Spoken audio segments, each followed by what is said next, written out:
At then update, yung ginabi sila sa shooting ng Hello Love Again dyan sa Canada. Ang kasama nila sa group picture, ang kanilang mga fans. Very accommodating sila Alden at Catherine. Ito may picture din sila Alden at Catherine kay Serens, Team Sparkle na bumisita sa set ng Hello Love Again. Pati yung fans ni Alden, no?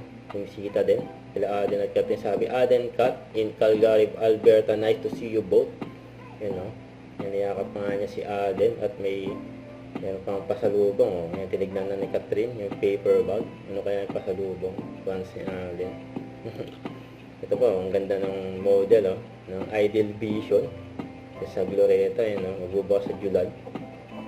Kasi kay endorsement ni Alden bilang ambassador ng I Am Worldwide, yung billboard yung Amazing Cafe Macchiato, kasama pa yung dalawang guwapo din. Laki ng billboard ang tatlong gwapo.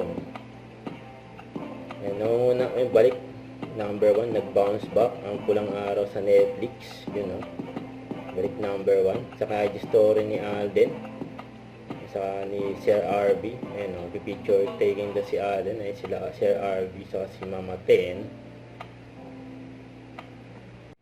Huwag kalimutan mag-subscribe, click ang notification bell para ma-update po ang mature reaction vlog. Bye guys, thanks for watching.